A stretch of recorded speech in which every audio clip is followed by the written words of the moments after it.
everybody. Welcome. We are at the second to last Know Before You Go. For those of you who might be jumping in for the very first time, this is a weekly live video series, really best described as live Q&A around a particular theme. Today, you can see I pulled everybody on campus, pretty much everybody that has some connection to my theme of academic resources is on this call. Super excited to get introducing them to y'all. Format will be the same. Everybody will introduce themselves briefly. Brief introductions, folks. There's a lot of you. And then the bulk of our time will be left to questions and answers. And I imagine, especially since you've got some classes already, you'll be thinking, okay, I now have some questions that I need to be asking about the resources that are available for the classes that I am planning on taking. Okay, today is a deadline day. It's August 15th. Very exciting. Tuition is due today. I understand, mostly because several of you have emailed me, that there's a little bit of a slowdown from financial aid to student accounts getting loans populated on your statement. So I'm going to put a handy little email in the chat for everybody.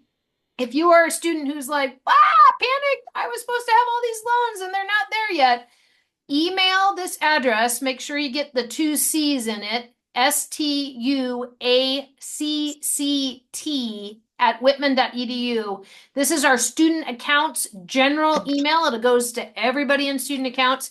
And just explain your situation. If they need to extend your deadline or whatnot, they will.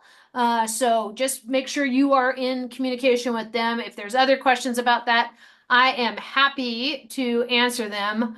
Oh man, there's a lot of you. So we're just gonna, usually I go alphabetical for the introductions. That's not how it's happening. Today it's happening the order that you are on my screen. So get ready. It's gonna be popcorn style. First up is Lydia. If you could just give yourself an introduction, kind of how are you connected to the theme of academic resources? Sure. I'm Lydia McDermott, and I am the director of the Center for Writing and Speaking, which we call COWS, hence the ears. Thank Is that you. enough? All right, Bridget. Hi, everyone. I'm Bridget. I'm the Student Success Librarian. My colleague Emily will expand a little bit more on the library, but I am teaching an academic research class this summer. I mean, not summer, this fall. So if you want to join, be happy to have you. Awesome. I am going to try to stay thematically. So Emily, will let you go next. Yes, and that class is Library 100. I'm Emily. I'm also a librarian, and Bridget, myself, and others can help you with anything around research, and that doesn't have to be books in the library. You could write a paper that doesn't use anything from the library, and we can still help you with that. So come find us for any research needs. All right. Lindsay. I'm Lindsay Ceramic. I am over actually in the STEM Hub. So if you're taking any science classes, you'll see me. Thank you. Colette.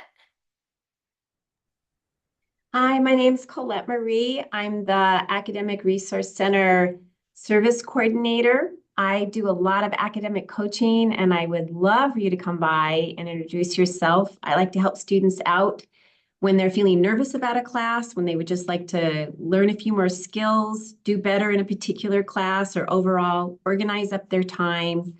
All kinds of things related to academic success. Come see me. Awesome. Thank you. Thank you, Colette. Noemi.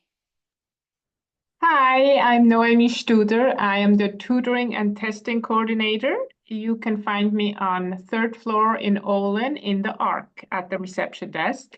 I coordinate all of the testing for students with disabilities, as well as tutoring referrals from our peer tutor network that maybe we can talk about later. Awesome. Thanks, Noemi. Brand new to campus. I think you win the prize, Cassandra, the newest member of the panel. Hi, I'm Cassandra Vinson. I am the new Disability Support Service Specialist. So if you have disabilities or highly think you might have disabilities, come talk to me about accommodations. Also, hopefully you don't, but if you get in an accident of any kind, concussion, broken leg, arm, come speak to me about accommodations for those as well. Winning the prize from furthest away from campus, that would be Sherry. Yay! I am coming to you from California. I am the Disability Support Services Consultant who's filling in and trying to meet the needs of students with disabilities. I review applications and answer questions and do all sorts of things. So if you have anything to do with disabilities, Cassandra and I are here to help you.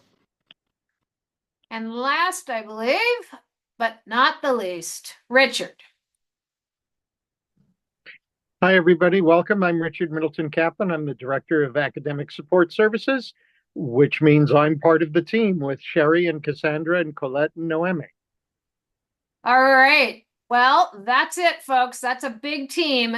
We've got lots of opportunity for questions to be answered. I'm going to put them all together on this screen, and I will continue to moderate. But this is the time for you all to be populating some questions into the Q&A so that we can start peppering these folks about academic resources. What does that mean? I've always got a couple questions up my sleeve, but let's see what you all have.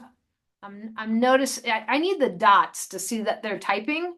That would tell me that I can stop talking. And let me just put a plug in. Emily and Bridget just briefed over it, but Library 100 is still a 1-credit class, correct? Yeah, 1 credit. It is a fabulous class. If you're a student that's like, oh, I only got 15 credits, and Julie said I need to average a little bit more than that to stay on track, this is one of those classes I refer to as buffer credits.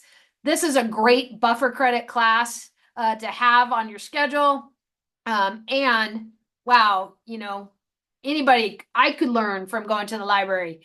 So all of us could add Library 100 and get something huge out of that class. So please, if you're looking for another credit, that is a great one to think about adding to your schedule. So let me see. I think I'm just going to start throwing out some questions, and I'll just start where I kind of started with the introduction. So Lydia, maybe could you tell me what students would need to have already done if they, I'm working on a paper, like how much of my paper do I have to have done before I can use services at the COWS, which again, remember is an acronym for Center of Writing and Speaking. Yeah, you do not need to have anything done yet.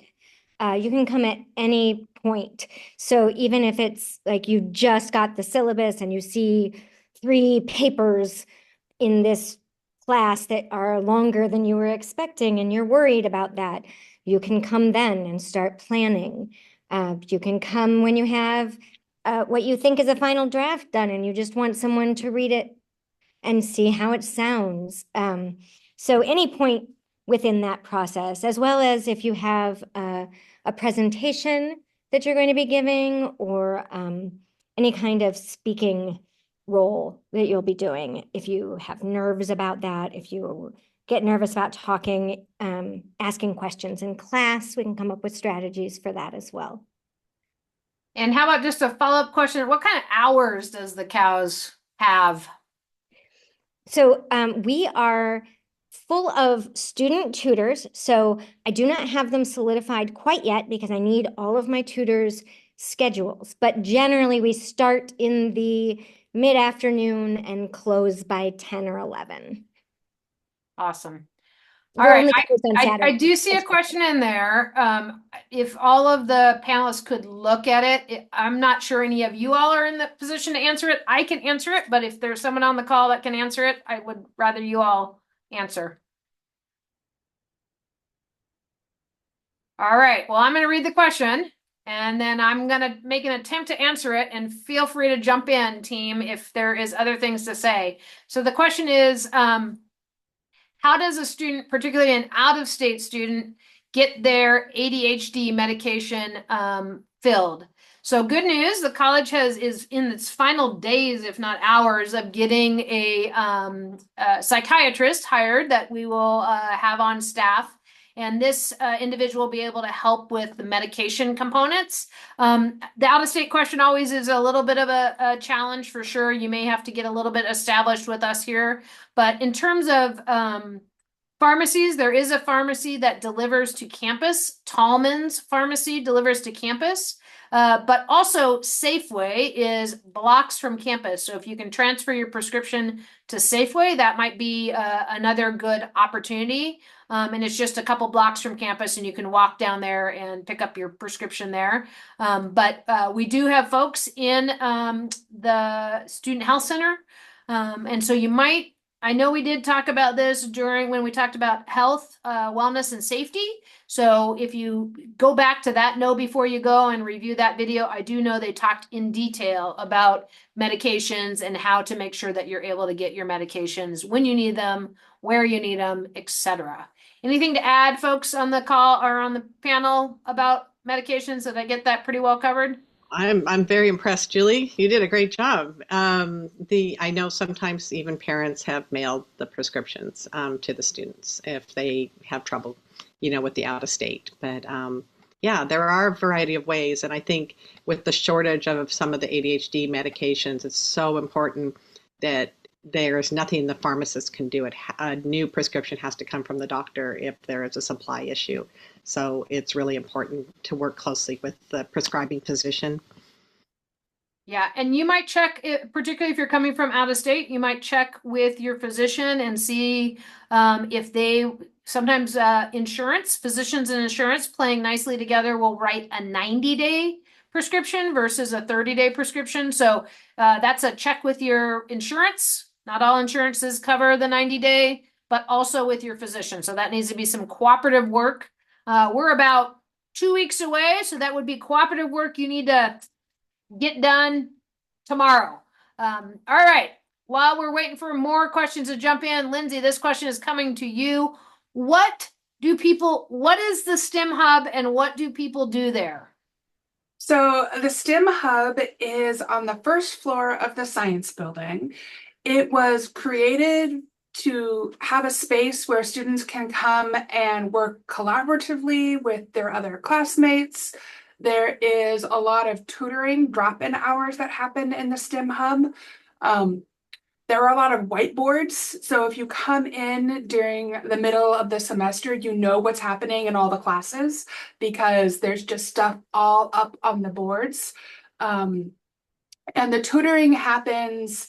So for example, if you're taking intro chemistry, at least last semester, actually all last year, there was an intro chemistry professor for 1 hour a day who had their office hours in the STEM Hub, and you could go to any one of those office hours to get help. Some professors will have office hours in here. At night, there's other drop-in tutoring. It's basically the place to hang out in the science building. I love it. And what are the hours for the STEM Hub? The STEM Hub is open as long as the building is open. And so I do not encourage you to spend 24 hours in the building. Security might kick you out in the middle of the night, but if you can get in the science building, you can get in the STEM Hub. Awesome. Thank you. Okay, let me see what I've got going on here in terms of a good question. Okay, this is for the big team at the ARC. You all decide who takes it. How much does it cost to get tutoring? It's kind of a trick question. What's the It cost costs of tutoring? zero. It is covered in the cost of your tuition. There is no fee for tutoring or for any of our other services. So as I like to say, Richard, it's free, free, free, free, free. And may I add a little something too? Yes, please. Giving an example, because we just talked about the STEM Hub and the tutoring happening there. We, for example, have 20 chemistry peer tutors, as well as, for example, 20 math peer tutors who are available for one-on-one tutoring. It's all completely free. You guys can meet.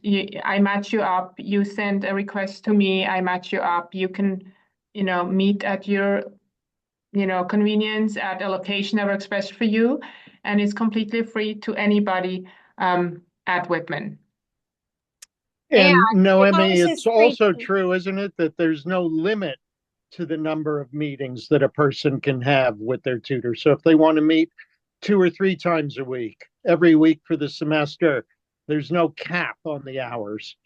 There is a vast variety of ways to do it. Some people just meet once, or twice. Some people meet right before midterm. Some people, very popular, meet, closer to finals. There are other students who meet literally through the entire term. They have a standing appointment twice a week or once a week with the same tutor. You can also switch tutors if you get matched up with somebody who might not be the best fit for you and for your learning or, personality wise or whatever. No question asked. You just send me a message and say, I would like to have another match. We send you another name and, we just want to make sure that it works for you. I would also say if you're a student who's looking for a job, I don't think you can be hired in the first semester as a first year, but I'm pretty sure you can be hired in the second semester as a first year. As you heard Noemi say, just in listing just 2 of the departments with tutors, I think there were something like 40 people hired. So how many tutors do you hire a year? Like in terms of like, what is your student labor, like how many students do you have working for the ARC as tutors? Right now, I just capped 100 for this year. So I have 100 tutors ready to go for you guys in, a variety of subjects. You can apply for any of the classes that you have passed at Whitman with a good grade, B+ or higher. And basically, we have a really big team and they're very eager to work, all of them. I also have, a little side pitch, some other student workers. So if you want to have the full number of student workers in terms of, apply to the ARC and come work for us, I'm actually looking at over 150 students on any given term from what I can tell so far. So sometimes it's a little challenging to find a job in your first semester, but wow, do good in your classes and then go see Noemi, whose contact information I put in the chat, and hook yourself up with a job for the spring. Okay, so I did. Can I tell everyone too? Yeah, absolutely. Oh yeah, that's also, great. The COWS is also yeah. tutoring anything that has to do with writing or speaking, public presenting, and we are completely free. Our tutors they take a course that I offer, which is also one of those buffer kinds of credits because it's a 2-credit course, something that should be on your radar because that can be a job you have from sophomore year on. But yes, we are also completely free. And rhetoric, writing, and public discourse 210, is that the number? 310, but don't be scared of the number. It was just the number that was available. I'm adding that in. So again, if you're looking. Okay, so this is a question. This is kind of a philosophical opinion question. Anybody can answer it. What is your opinion of using artificial intelligent chatbots for tutors? Don't all jump in. Think about it, but yes.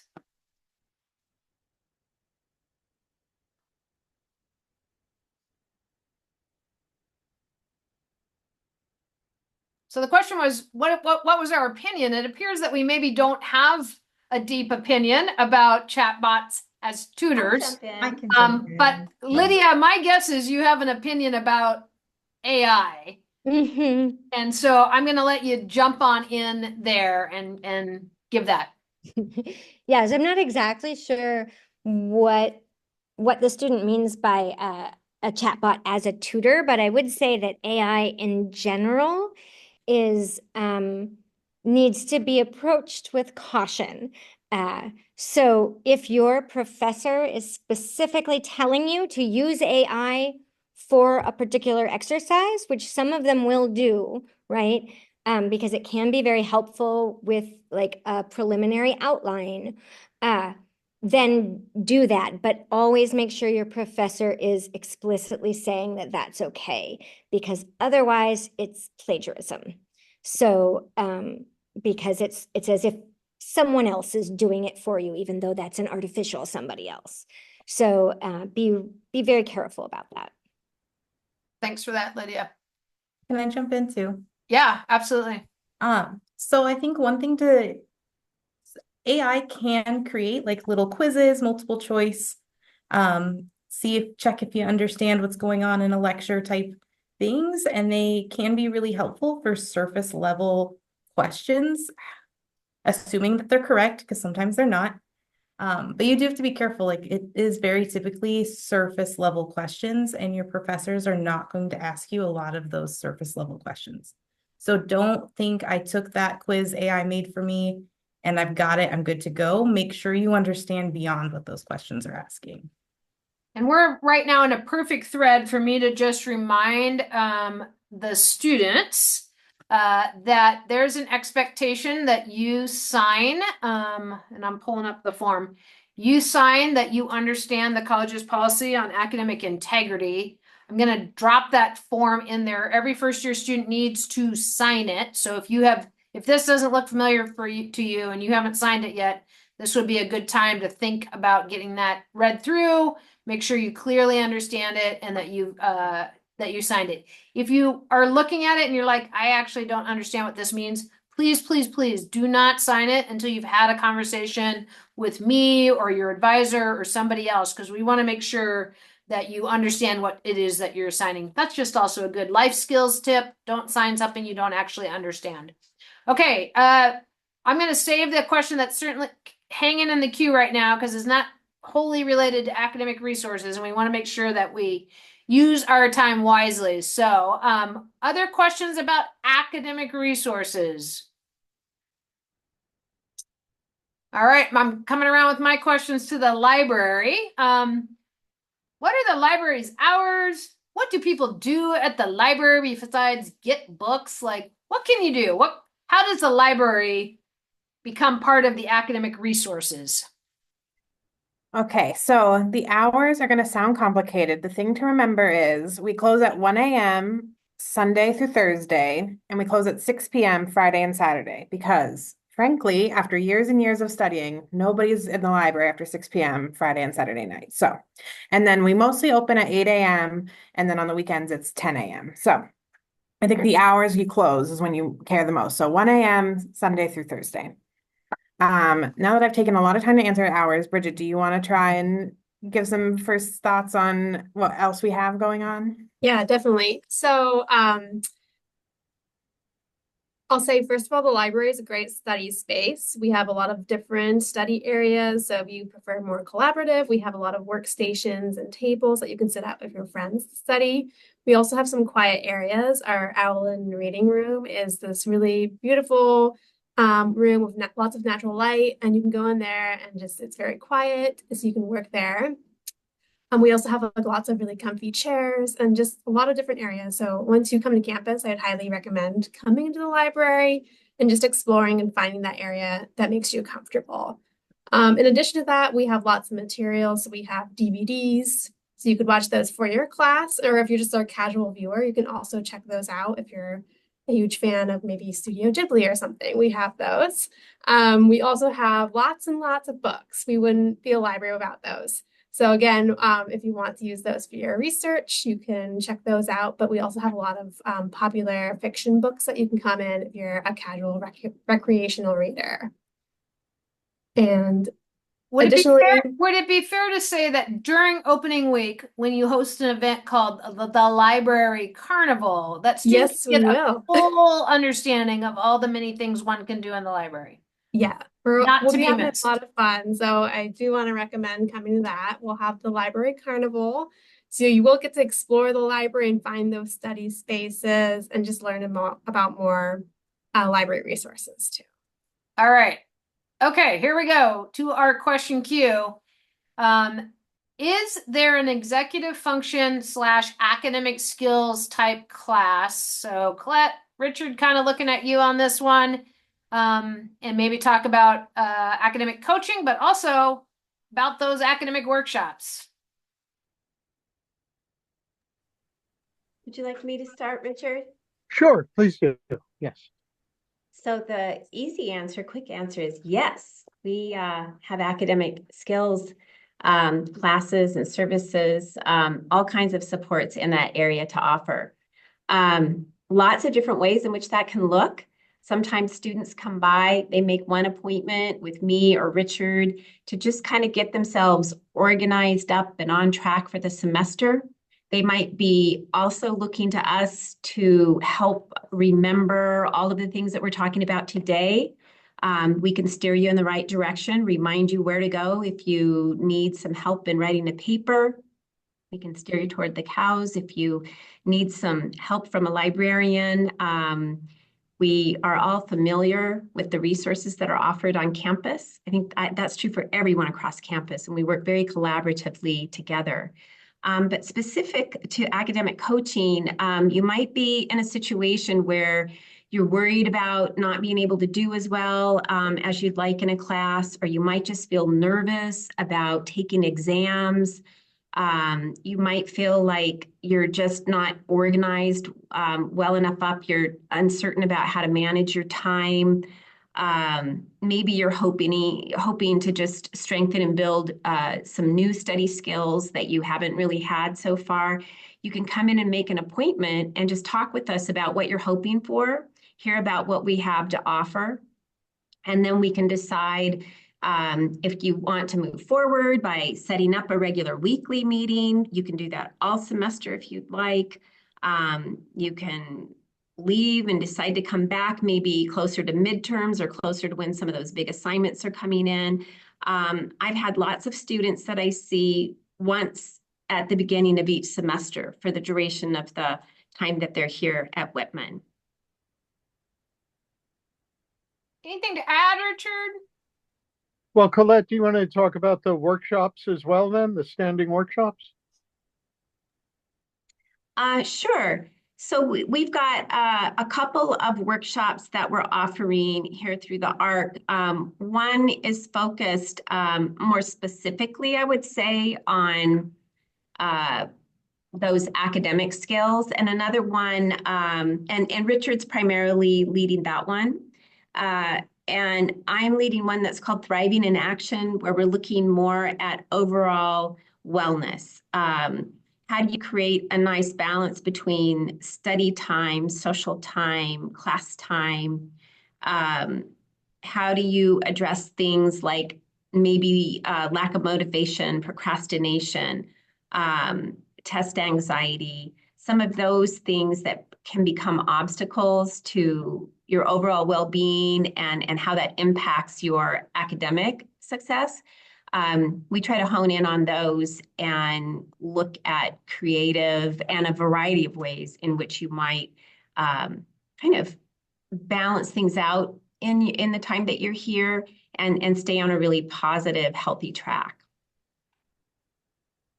All right. I also will say, which I'm now realizing this person didn't invite this person to the panel, so whoops. Charlotte Scott, who is the care coordinator in the Dean of Students office, is also doing quite a bit of work this coming fall in collaboration with Res Life. I think there is a series of 3 workshop programs that some of them are related to academic resources, but not all, in which Charlotte will be in the residence halls presenting a series of workshops about essentially how to do your best work at Whitman in a variety of ways. And so be on the lookout for Charlotte to come visiting to Res Life, and there'll be programming around that. There was a question that popped up, and Lydia took a first crack at it, but I am going to open it up there. Do you have any suggestions on how to avoid accidental plagiarism? So on our campus, I think it's fair to say we might refer to accidental plagiarism as academic negligence, meaning that this is kind of that unintentional plagiarism. I accidentally forgot to do my citations, or I forgot to indicate that this is where I got this information from. So I think the best thing to think about in terms of how to avoid that is to plan ahead. My experience with students who engage in unintentional plagiarism or academic negligence really just get jammed up. They end up waiting till the very last minute. They literally are printing out their paper or sending it 2 seconds before the deadline, and they haven't taken the time to go through it and make sure, oh yeah, all of this is mine, or, oh yeah, I forgot to put that in quotes, or I forgot to indicate where I got that. So I think one of the best ways to ensure that you're not in that space is to make sure you've got enough time. And I absolutely 100% know that folks in the ARC have all sorts of time management planner thingies. There's a link that I think got popped in there about the wall of resources. Oops, let me make sure it gets where it needs to be. Hang on, let me move the links. Oops, did I not move the right link? Oh, goodness. Sorry, y'all. I'm causing trouble over here. Okay, the wall of resources, which literally is a wall. I walked by it today, and it is a wall of resources. And those are also available digitally online. And then it looks like Professor McDermott also dropped in.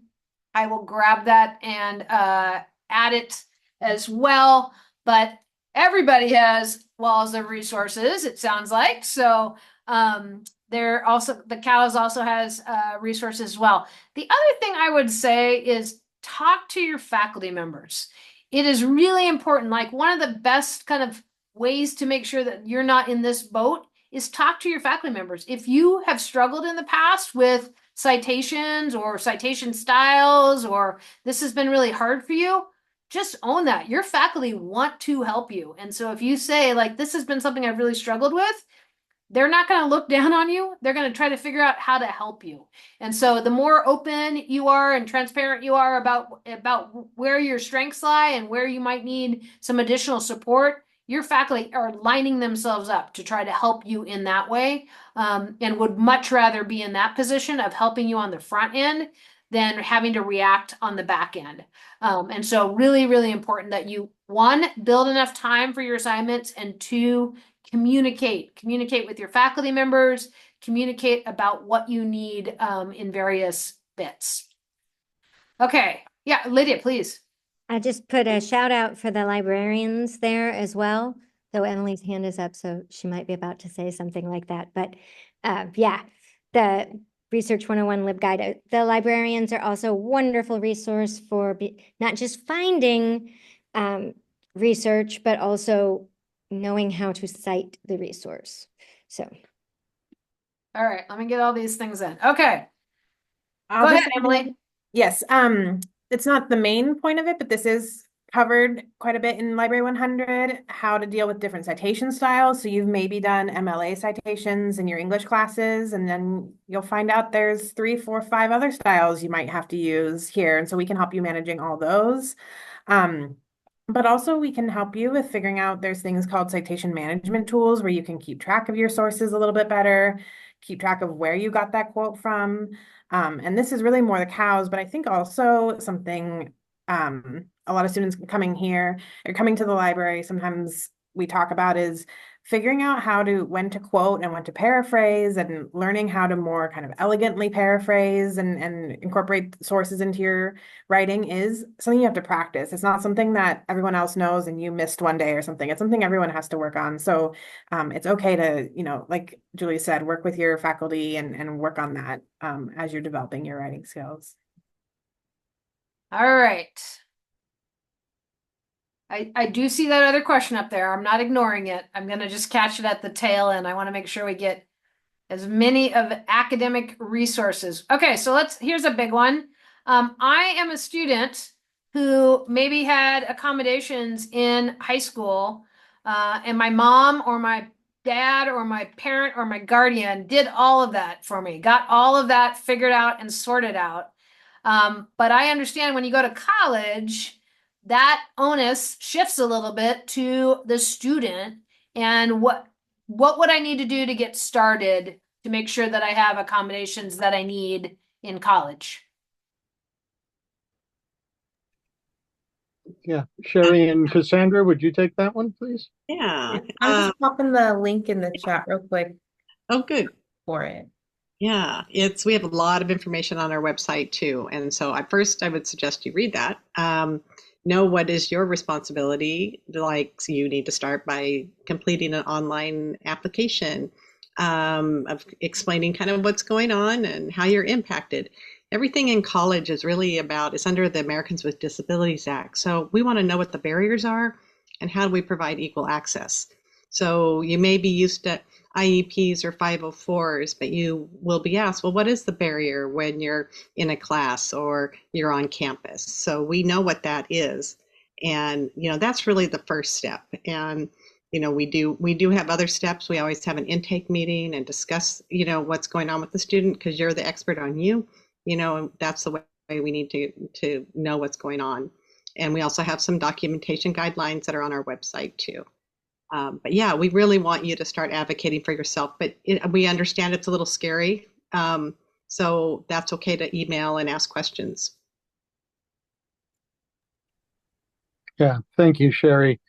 If a process seems unclear to you or intimidating, or you're doubtful that you would get it, we encourage you to still come in, still send us the questions, still contact us. We are here to help you, and we know that these processes may be new to you and may seem intimidating. Reach out anyway, and we will guide you through it. All right. Here's a good favorite for my friends at the ARC. I have an emotional support animal, and I am planning to bring my emotional support animal to college with me. Sherry, I love the face. Don't forget you're being recorded. What do I need to do? I recognize it's just 2 weeks before school starts. Is that even feasible? Maybe is the question.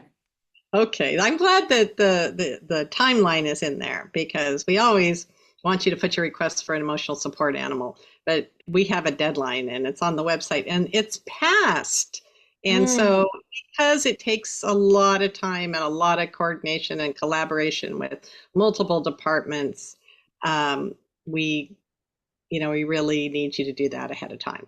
If there is something so critical that we need to assess it on a separate basis, please email dss@whitman.edu and let us know, okay? Because we would like to hear, what's going on.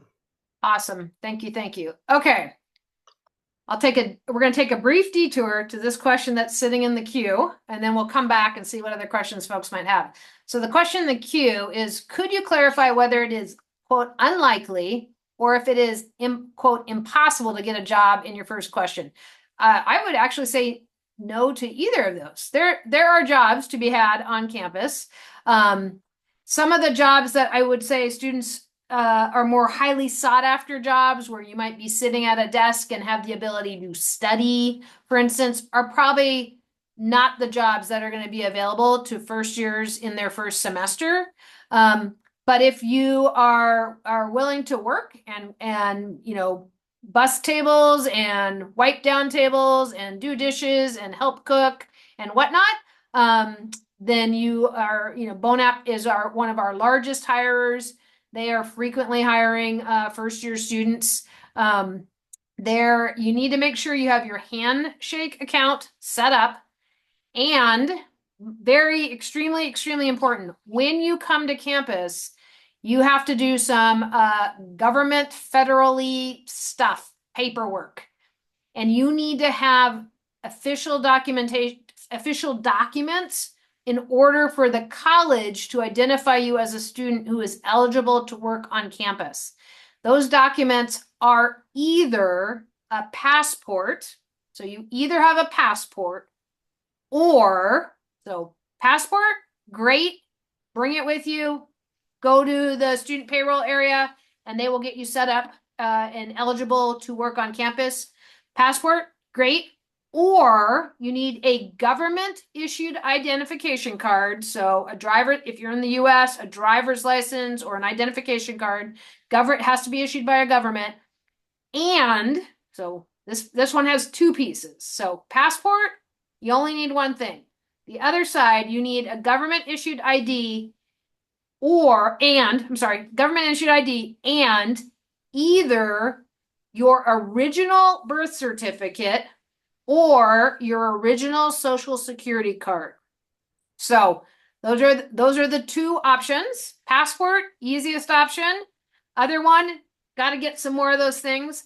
I also know sometimes parents watch this video series after, and parents are really nervous about sending that original birth certificate or the original Social Security card. There is no way around that. So you're going to have to invest some trust in your kiddo not to lose that, and maybe have an agreement about, here is the FedEx envelope and it's going to go in this and get back to, whatever, so that your student can get up to work as quickly, get up to speed as quickly as possible. Okay, so just so you know, the panelists have their own chat, and our students can't see that. So since there's some good questions going on in there, I'm going to ask them. So Lindsay asked a great question. What about a service animal? And just to be clear, a service animal and an emotional support animal are two different things. So Sherry, same question. What if I have a service animal and my service animal is coming with me to campus? My service dog is coming with me to campus. Can you talk to us about that process? Yeah, and that's, service animals are not an accommodation like an ESA is. So that is something that we can ask, like, just a couple questions. Is this animal trained to complete a task for, to assist you with a disability? We don't ask what the disability is. However, it does need to follow. We have definitions on our website if you're confused what an ESA is versus a service animal. Like an ESA does not go in the classroom, but a service animal may be needed to accompany, a student or a staff or faculty member on campus. We do, most people are pretty, a lot of times they contact us and let us know that they're receiving maybe some other accommodations, and they let us know they're bringing their service animal. And it's nice if we have their vaccinations updated in case there's any kind of issue with the animal. But we kind of do that more informally. Awesome. Okay. We have covered a lot of ground. I want to note that it's about, about 18 minutes before our end of time. The queue is empty, but I do want to we are here for you until we've exhausted all your questions, or 5 o'clock, whatever comes first. So trying to think if there's other questions. Lindsay, that was a phenomenal question. We have a lot of panelists. Are there other things that the students and families on this call should be asking, but they don't even know that they should be asking of this collection of awesome people? Are there other questions they should be asking of you all? We talked about COWS hours and library hours and STEM hours. We did not talk about the ARC hours. What are the hours of the ARC? Oh, ARC, I should mention, stands for Academic Resource Center. Whitman is very acronym heavy. So I will clear that up. Academic Resource Center. What are the hours of the Academic Resource Center, fondly known as the ARC? What are their hours? I'm going to jump in for that because I am at home in the ARC at the reception. We are open from 8 to 5. That also includes our testing hours. So if you do have accommodations for noise reduced, distraction reduced environment testing, you will be what doesn't look very friendly right now because the light is not on, but it's over there in this dark hole, which normally looks very friendly and very quiet and soothing. And that's where you will be for your testing. And the hours are 8 to 5 for that as well. All right, y'all, any other questions for our students? Oh, here's another one. I'm trying to make sure I understand what it.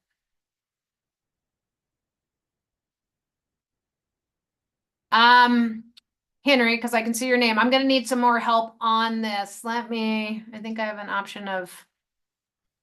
Julie, I was thinking it was that they probably let people in on the wait list, and that shouldn't affect you as long as you're in the class for Henry. Yeah. Okay.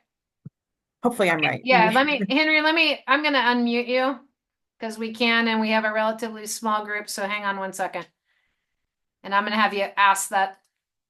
Go ahead, Henry. Ask it aloud. Can you hear me? We can. Okay. So yeah, I'd registered for semester one chem, and then I'd looked back at my classes because I was trying to figure out what I was going to take for my fourth class, and it showed like -2 or -1 availability. Does that just mean they let people off the wait list, or? That is what it means. Since I have the ability to look at your schedule, I'm going to make sure you are actually in that class. All right, Henry, I'm not seeing you in that class. So you might want to stay on and you and I can do a little work to make sure that we've got you in that, but I'm not currently seeing that as on your schedule. Okay. I'll Stay put, and we will chat after. Oh, Lydia, this is a great question. Torrin, bonus points for you. What about the writing assessment? How do I get in that writing class? When is that going to get on my schedule? 100 different questions that we could probably ask about rhetoric, writing, and public discourse 170. Lydia, go. I'm going to try. So it should be showing up very soon, I believe. Right? Julie, I believe that you know this answer as well. So it will show up on your schedule if you are placed in it. It is quite likely that if you are not placed in it, there will not be room in any of those classes for you to be able to elect to take it, but you might be able to elect to take a section of it next semester. It shows up if you placed out, meaning yes. So if you're on your academic eval on your My Whitman, it will show under those different requirements, right? You've got your first year seminar requirement and you have the writing requirement. If you meet that requirement, which means either you passed that assessment or you had like an AP score that was very high that got you out of that class, then that shows up as a green check mark. I just put a little screenshot in. So if you're like, ooh, I can go look and see if your writing proficiency requirement is now green with as Lydia said, with this big green check mark, you are good to go. You will not be taking writing and public discourse 170. Right. So you can go ahead and pick another class for that slot. All right, Henry, you got your hand up again. I haven't muted you. So if you've got another question, you shoot it out there.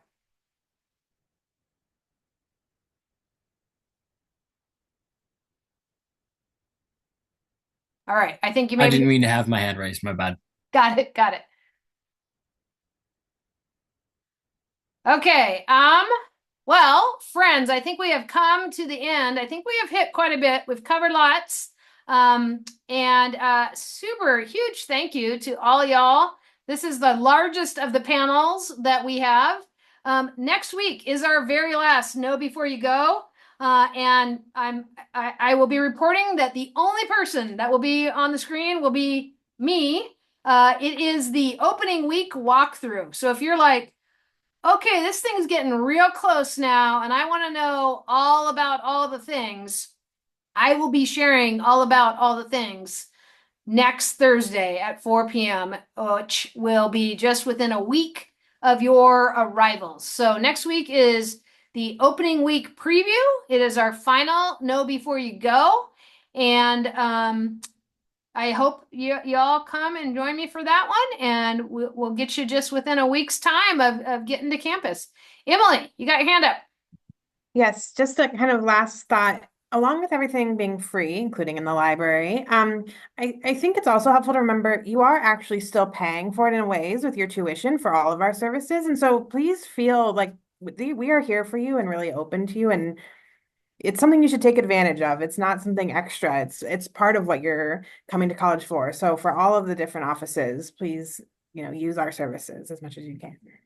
I am starting my 32nd year at the college. Lydia maybe is the one that follows most closely behind me in terms of time spent. Here's what I can tell you about Whitman students. The most successful students at Whitman are the ones that ask for help. They ask for help early. They ask for help often. They ask for help when they don't even need it. They ask for help if they're not sure who to ask. Early, often, all sorts of offices, help asking students, help seeking students are the most successful students at Whitman across the board. Doesn't matter what kind of high school you went to, doesn't matter where you grew up, doesn't matter if you have accommodations, not accommodations, any of that. If you can ask for help or take help when it's offered, you will be successful at Whitman. That is a common denominator of successful students at Whitman. All right. I want to thank our panelists. Feel free to jump off. I think we've exhausted all the academic resource questions. There is another question in the queue. I'm going to answer it. You're welcome to stay on and hear what I say about it, or you're welcome to jump off. And I will stay on, and as we get down to the end, unmute folks so that students, if you have direct questions that we need to work through, I can work through them with you. So a question right here is, will we get somewhat detailed schedule for orientation? Yes, there is a very detailed schedule for orientation already. You actually already have access to it, and I've mentioned it in the last several Monday emails, but I'll put the link in right now. The calendar.whitman.edu/orientation will take you to the big Whitman calendar. It's currently filtered for orientation, and you can pop through everything right there. But yes, you will get access to, that is the calendar that we use, and you will have ways of accessing it that will make life easy for you once you get to campus.